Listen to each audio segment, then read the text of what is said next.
¿Exactamente con qué intención? ¿La de conseguir qué, Manuel? Pues mira, la verdad es que la iniciativa fue una iniciativa de la editorial, ¿no? Que yo creo que con mucha percepción de la realidad, pues observaba que faltan estos libros, ¿no? Libros dirigidos a los que vienen, ¿no? Entonces me lo propusieron cuando yo estaba todavía de alcaldesa, ¿no?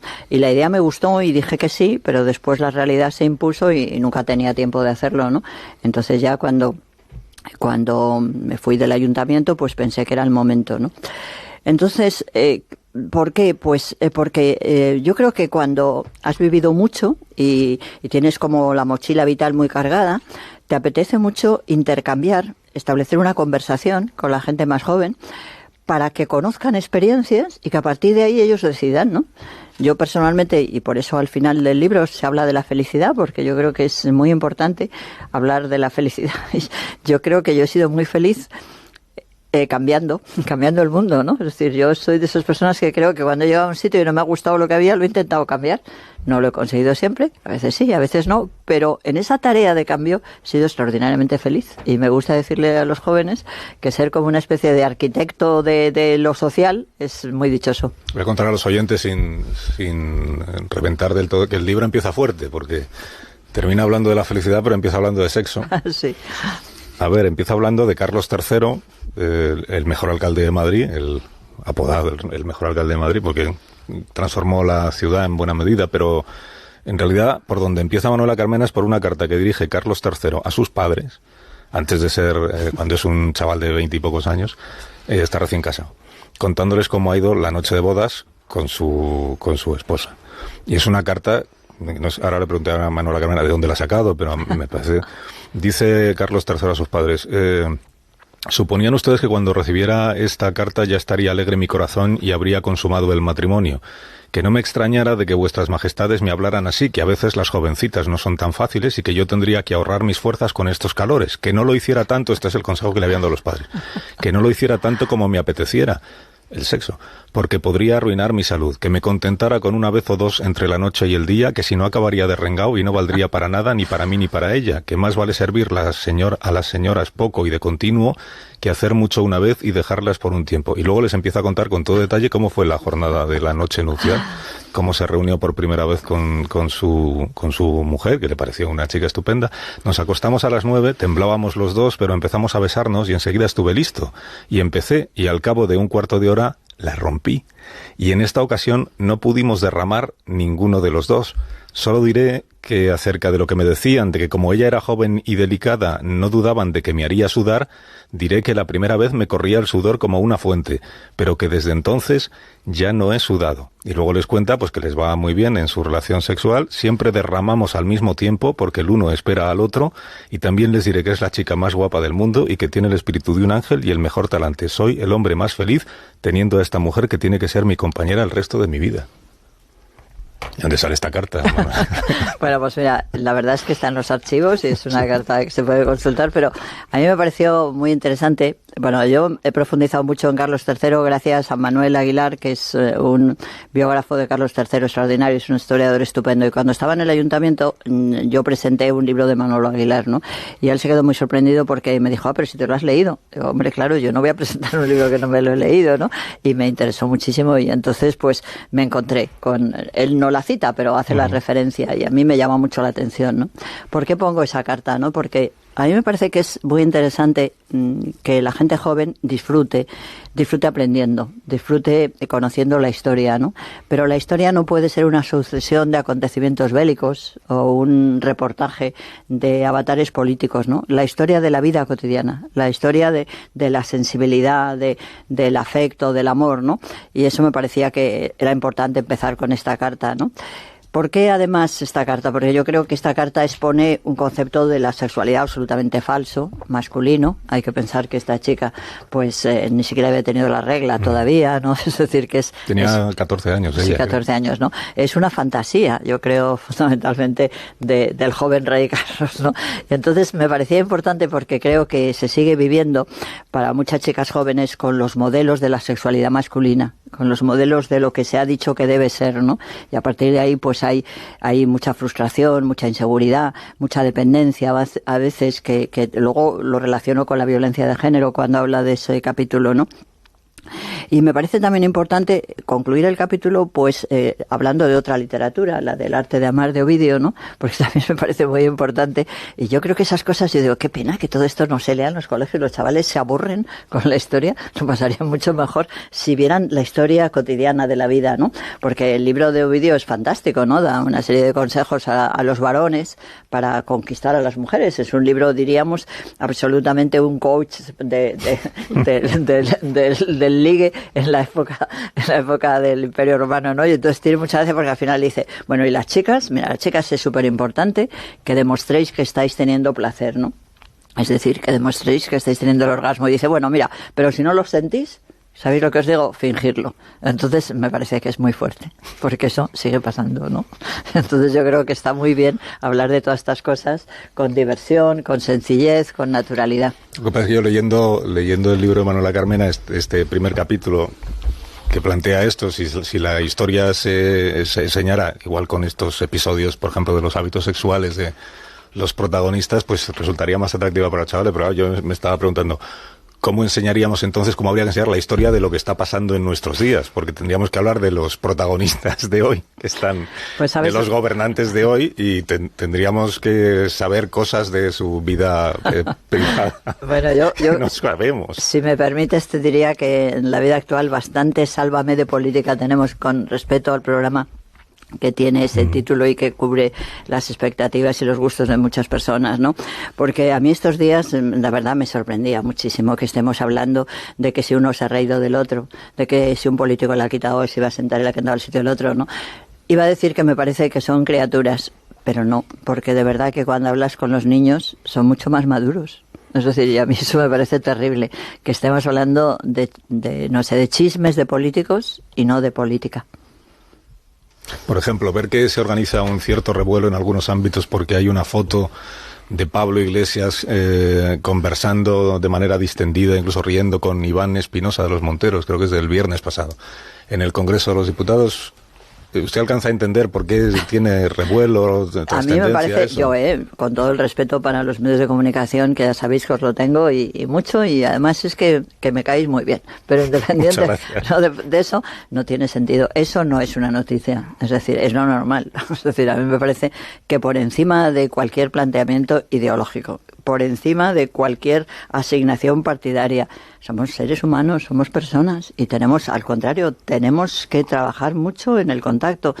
A mí me habéis oído algunas veces y pienso que falta mucha empatía en la relación política. Y claro que sí, hay que hablar entre todos y hay que pensar que somos personas, aunque algunos sean muy reaccionarios, como yo creo que son en este momento las personas que están liderando Vox, son profundamente reaccionarios, pero eso no quiere decir que no hablemos o que no nos podamos reír con ellos.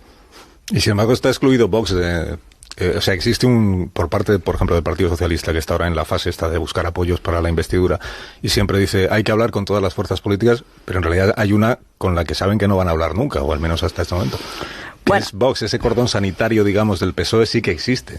Bueno, son cosas que se dicen de verdad, porque es que no sé, así no se puede trabajar en temas tan importantes como es el bienestar de todos, ¿no? Si es que la política, en el fondo, para mí no es otra cosa que el buscar la mejor manera de resolver los distintos intereses y conflictos que se dan en una estructura social con el sentido que favorezca más lo individual y lo colectivo. Y eso es la política. Y claro que sí, pues hay que hablar con todo el mundo, ¿no?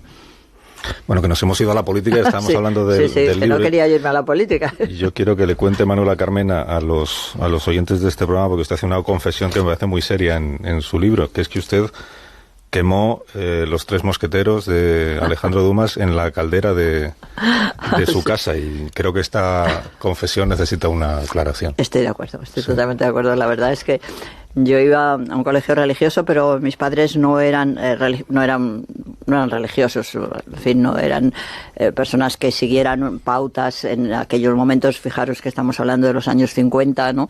De que eran las habituales dentro de una burguesía a la que pertenecía mi familia, ¿no? Entonces, pues en el colegio mi madre era muy lectora, yo he heredado de ella el gusto apasionante por la lectura, y entonces un día pues mi madre me dijo, te he comprado, era una edición que se llamaba Los libros Pulga, que eran muy chiquititos, te he comprado los 3 mosqueteros, ¿no? Y entonces como yo estaba un poco mosca, porque entre lo que me decían en el colegio y lo que me decían en casa, yo observaba que había una diferencia, pues lo comenté allí. Entonces me dijeron, ese es un libro prohibido, lo tienes que quemar. Y entonces yo estaba muy apurada porque mi madre me lo había regalado con tantísima ilusión y me daba muchísima pena que ella se enterara, ¿no? Pero afortunadamente en casa teníamos una caldera individual de calefacción y la puertecita era pequeña, pero cabía el libro. Y entonces hice esa cosa horrible. Y todavía le pesa. Me pesa mucho. Afortunadamente mi madre nunca lo supo y ya está. Pero qué barbaridad, qué barbaridad. Pero esas cosas se nos decían, ¿no? Y es que la cantidad de libros que se quemaron en la dictadura, porque la dictadura no solamente la tomó con los que pensaban en progreso, ¿no? Con todas aquellas personas que querían ir hacia adelante y no retroceder, ¿no? Es decir, con los progresistas de aquel momento, con todos los partidos de izquierda, republicanos. Bueno, no, es que la tomó con los libros. Y yo he estado viendo unos datos de la cantidad de libros que se quemaron durante la República, ¿no? Perdón, durante la dictadura. Y yo, pues, con vergüenza confieso que puse esa gotita de arena porque me lo dijeron en mi colegio de monjas. También cuenta Manuela Carmena que a su hermana siempre le elogiaban la belleza, lo mona que era, lo guapa que era, y que entonces usted decidió que tenía que ser algo que la distinguiera y tomó la decisión de ser la valiente de la familia. Bueno, sí, la verdad es que mi hermana, yo lo cuento, ha sido la que se lleva 3 años por encima de mí, ha sido siempre guapísima y lo sigue siendo ahora, y entonces ella siempre era, pues bueno, lo cuento allí, pues era la princesa, era la Cenicienta, era la Virgen María en el Belén, y yo pues a mí me ponían de una pastorcilla de esas de cuarta fila que iba con el cesto y eso, y entonces pues yo creo que una manera de ser feliz es reconocer tus habilidades y ir por allí, ¿no? Entonces yo me di cuenta que eso a mi hermana le daban muchísimo miedo los perros y a mí también, pero dije, bueno, pues yo voy a ser valiente y fui valiente. Con los perros. Y con muchas más cosas. Enfrentándose a los perros. Habla de Greta Thunberg en el libro. Esto convierte el libro en un asunto de actualidad, porque otra cosa no, pero de Greta Thunberg llevamos hablando desde el mes de septiembre y singularmente la última semana por la cumbre del clima. ¿Usted ha leído a Greta Thunberg? Sí, yo me he leído las cosas que ha publicado. Y comparte lo que ella plantea, lo que ella dice. Me parece muy interesante su visión y entonces la respeto y la apoyo, ¿no? Pero lo que más me gusta de ella es la experiencia de que una niña sea capaz de poner en marcha un movimiento social. Eso yo creo que es muy novedoso. Yo lo intento analizar en el libro. Siempre ha habido movimientos juveniles que se han planteado en cierta medida en contra de los presupuestos generales de los adultos, ¿no? Pero Greta no. Greta lo que hace es, si vosotros lo habéis dicho, lo que pasa es que no lo hacéis. Es decir, esa es la gran diferencia. La gran diferencia no es un movimiento de confrontación, como suelen ser los movimientos juveniles en relación con las estructuras establecidas de los adultos, sino que en este caso lo que hace es poner en evidencia como la hipocresía la hipocresía de la sociedad adulta. Que Javier Bardem le llamara imbécil al alcalde de Madrid, supongo que le parece fatal. Me parece muy mal, sí. Me parece muy mal porque llevo 4 años, como sabéis, diciendo que no nos podemos insultar. Es verdad que Bardem no tiene que ver con la política, pero yo creo que no ayuda. Es decir, es muchísimo mejor explicar la conducta de una persona y criticarla que emplear un epíteto que es un insulto sin más. Lo importante es explicarla. Sí, me parece muy bien que se explique la contradicción, lo confuso, lo incoherente, pero el insulto yo creo que hay que dejarle aparte siempre. El alcalde de Madrid además sostiene, Begoña Villacís dice que es ella la que ha conseguido que el actual gobierno municipal de Madrid no haya anulado el concepto Madrid Central, que es las limitaciones para la circulación de los vehículos que más contaminan por el centro de la ciudad. El compromiso ambiental en la figura de Martínez Almeida, ¿usted lo percibe? ¿Cree que es fruto de la convicción, que es fruto de la oportunidad? Pues mira, yo la verdad es que una vez que ya no soy alcaldesa, me parece que debo tener mucho cuidado en plantear que en la democracia hay algo muy importante que es la alternancia política. Entonces, cuando se ha producido la alternancia política, bueno, en este caso con un pacto, no ganó las elecciones, la ganó más Madrid, ¿no? Pero bueno, por el pacto de la derecha, pues gobierna la derecha junto con la extrema derecha en Madrid y no sé, hay que respetarlo. Yo creo que no es bueno el que desde quien ha sido alcaldesa esté constantemente criticando porque... No sé, yo creo que eso no ayudaría. Ahora, es evidente que yo no estoy de acuerdo. No vi nunca durante la época en la que yo era alcaldesa y él era el portavoz del Partido Popular que hubiera ningún interés por estos temas. Es más, durante toda la campaña electoral no paró de decir que al día mismo de ganar las elecciones se acababa con Madrid Central, ¿no? No puedo olvidar la cantidad de veces que a nosotros nos llamaron cochófobos porque decían que odiábamos a los coches y todas estas cosas, ¿no? Entonces, bueno, simplemente digo, pues que claro que sí, que yo creo que es una de las cosas muy sorprendentes, es como uno puede aparecer que tiene unos planteamientos que no tiene, pero bueno, a lo mejor a partir de ahí pues se puede ir evolucionando y mejorar. Curioso lo que pasa con usted, Manuela, porque usted decidió abandonar la política cuando vio que no repetía como alcaldesa. Ha dicho igual 100 veces que ya no quiere saber nada de la actividad política entendida como ocupar un puesto o un cargo público, y a pesar de eso sigue usted apareciendo en las quinielas constantemente, como si fuera usted un objeto de deseo político por parte del futuro gobierno progresista del PSOE con Podemos. ¿A qué debo atribuir eso? Si usted ha dicho claramente que no quiere saber nada de cargos públicos, ¿por qué se sigue hablando de usted como aspirante a no sé qué? Bueno, me encanta cómo haces la pregunta porque la verdad, en serio, me gustan mucho las preguntas también hechas y tan cargadas de matices, ¿no? Vamos a ver si yo puedo recoger una respuesta, puedo hacer una respuesta en la que recoja tus matices, ¿no? Yo simplemente lo que he dicho es que, bueno, yo me marché del ayuntamiento porque, ya está, porque había dicho que no quería quedarme en la oposición. Después he dicho muchísimas veces, yo no soy una persona política, yo durante un tiempo llevé a cabo la responsabilidad de ser alcaldesa de Madrid. Bueno, no tengo un especial interés en continuar en la política, ¿no? Ahora, no sé, pues igual que cualquiera de vosotros, si tenéis un trabajo estupendo y imaginaros que os ofrecen otro trabajo, que es también muy interesante, pues lo primero que diríais, pues lo voy a pensar. A lo mejor decíais que no, a lo mejor decía que sí. No lo sé, con toda naturalidad. ¿Por qué la gente sigue insistiendo? Pues no sé, quizá pues porque, yo qué sé, la gente me aprecia mucho. Yo quisiera dar las gracias a la cantidad de personas que todos los días me dan las gracias cuando me las encuentro en el metro, en el supermercado, en la calle, ¿no? No sé, creo que se ha establecido una relación de afecto que de la cual yo me siento como con una gratitud tremenda y no hago más que dar las gracias de que me den las gracias, ¿no? Quizá por eso. ¿Qué le pasó a Manuela Carmena con Pablo Iglesias? ¿Algún día nos va a contar ese proceso de desenamoramiento político? Bueno, ¿a qué se debió exactamente? Yo creo que no hubo un enamoramiento y a partir de ahí pues se hace un análisis incorrecto, ¿no? Porque si analizáis un poquito la historia, ¿no? Desde el mismo momento que yo acepté liderar la candidatura en el 2015 de lo que se llamaba la plataforma Ahora Madrid, yo dije que yo me sentía totalmente independiente, ¿no?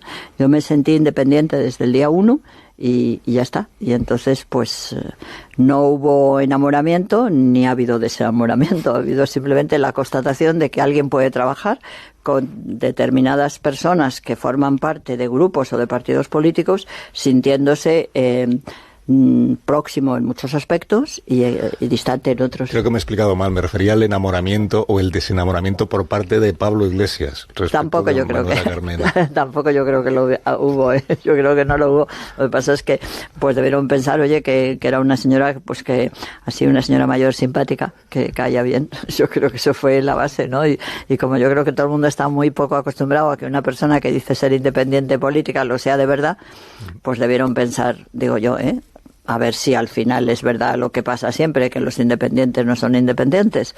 Y no pasó. Al principio nos costaba incluso a los medios de comunicación. Yo recuerdo entender esto de que Manuela Carmena no era alcaldesa de Podemos. Pues Dios, ya ha presentado con el apoyo de Podemos y con una candidatura que avala a Podemos, ¿cómo que no es de Podemos? Y mire que usted se encargó de explicárnoslo muchas veces, pero es verdad que al principio no... Igual es que nos pasa todo lo mismo, que no nos creemos que los independientes realmente lo son. Bueno, Ignacio Varela, Pilar Gómez Arcadi y Rubén Amón, seguro que tenéis alguna curiosidad rapidita que plantearle Yo tenía a la autora Manuela Carmena. A propósito del desconcierto que no sé si usted considera que lo tienen los votantes del ticket Carmena Errejón, que fueron a las urnas con la expectativa de tenerlos como presidente de la comunidad y alcaldesa y se lo encuentran a una fuera de la política y a Errejón parlamentario en Madrid. Si esta no es una forma de desconcertar a quienes acudían a las urnas pensando que será la opción para el gobierno de la comunidad del ayuntamiento.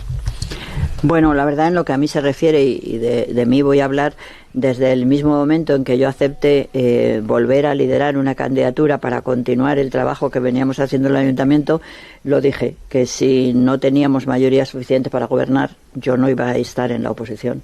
Lo dije desde el primer día, porque no quería que hubiera esa confusión de ticket, ¿no? Lo dije clarísimamente, ¿no? En el hecho de que pues Íñigo, después de estar como el jefe o portavoz de la oposición, pues decidiera dar el salto a las elecciones de carácter general, pues yo creo que eso fue un proceso que él lo explicó. Me imagino que habría afecciones y desafecciones, a algunos les parecería bien y a otros no. Yo hablo de mí misma, ¿no? En mi caso, yo insistí, como todos sabéis, desde el mismo día, dije, yo no voy a continuar en la oposición. Y a usted, siguiendo con este asunto, ¿cómo le pareció ese salto de Íñigo Errejón a la política nacional y qué relación tienen ustedes ahora? Yo no tengo una especial relación porque, vuelvo a decir, yo no, cuando planteé la necesidad de hacer una plataforma para constituir lo que iba a ser la nueva candidatura al Ayuntamiento de Madrid, insistí mucho en que no era un partido, que era una plataforma. Yo ahora mismo no soy alcaldesa, no estoy en la plataforma, no tengo ninguna relación, ¿no? Muchas de las personas que formaron parte de aquella plataforma son profundamente amigos míos, pues como es todo el equipo mío del ayuntamiento, ¿no? Los quiero a todos muchísimo, son mis amigos, y entonces, pues en esa medida, cuando ellos tomaron la decisión de ir a los generales, pues a mí me pareció que cuando tú estás fuera no dices nada sobre lo que tienen que hacer los que están dentro, y sobre todo, además me parece muy bien, gente muchísimo más joven que yo que tomaran la decisión que fuera. Y yo tampoco ha habido enamoramiento, que diría Carlos, con Errejón, o desenamoramiento, por lo que estoy viendo. Pues yo creo que, no sé, me parece que no existe esa relación de los enamoramientos en general. Una persona que es independiente siempre es un poco, pues cosas buenas, cosas negativas, ¿no? Yo qué sé, pero en líneas generales yo creo que lo que sí yo he dicho es que a mí, cuando yo conozco a Íñigo, desde un primer momento me parece una persona que tiene una capacidad para percibir la sociedad y que tiene, yo creo, que un talento político muy importante, y yo creo que jugará un papel político en la historia de España próxima, ¿no? Porque además yo creo que es muy bueno curtir una personalidad en los ciertos infortunios, ¿no? Es decir, que está bien a veces perder y saber, no sé, creo que eso acuña mucho, te modela la personalidad, y lo creo. Ignacio. Hola, buenos días. Hola. Siento no haberme leído el libro, pero lo haré para poder preguntarle sobre su contenido. Pero ya que estamos aprovechando la entrevista para deshacer equívocos o clarificar rumores y tal, hay una cosa que ha quedado en el aire. ¿Usted, en algún momento, alguien le sugirió la posibilidad de ser candidata del Partido Socialista? No. Arcadi, la última. Señora Carmena, buenos días. Yo tampoco he leído su libro, pero veo que va sobre arrepentimientos, porque ha dicho usted que se arrepiente de haber quemado los 3 mosqueteros en la caldera de casa. ¿Se arrepiente de haber firmado también un documento que decía que había que negociar con ETA aunque ETA siguiera matando? Bueno, no decía eso en el documento. Pero, exactamente, decía eso, sí. Bueno, no lo tengo aquí ahora y no quiero que estemos debatiendo sobre ello. Sí me ha parecido siempre muy importante el hacer las dos líneas para solucionar un conflicto. Es importantísimo aplicar la ley cuando se está vulnerando la ley, y a su vez estar dispuesto a escuchar, a hablar, a negociar. Así que, sin perjuicio de cuál fuera el texto, sí creo, y por eso me parece tan importante ahora el Parlem, que me gusta a mí decir, cuando hace unos meses tuve la oportunidad de hacer el pregón en la fiesta de la Merced, lo centré mucho con esa expresión de que hay que hablar, es decir, hay que hablar las personas que no somos independentistas con las personas que sí lo son, y a su vez hay que hacer todo lo posible por hacer un cumplimiento debido de la ley, ¿no? Pero desde luego no hay manera de solucionar ningún problema si no hay diálogo, ¿no? Y desde luego yo creo que el éxito, y creo que podemos estar todos muy felices de saber que fuimos capaces, la sociedad española fue capaz de resolver el terrible problema del terrorismo en el País Vasco, se hizo con las dos manos, ¿no? Con la represión, sin duda, con el cumplimiento de la ley, pero a su vez también con la negociación, que la hubo desde el momento uno. Manuela Carmena, gracias por habernos acompañado. Sé que ahora le está esperando Susana Griso en el espejo. Muchísimas gracias a todos ustedes, a todos vosotros.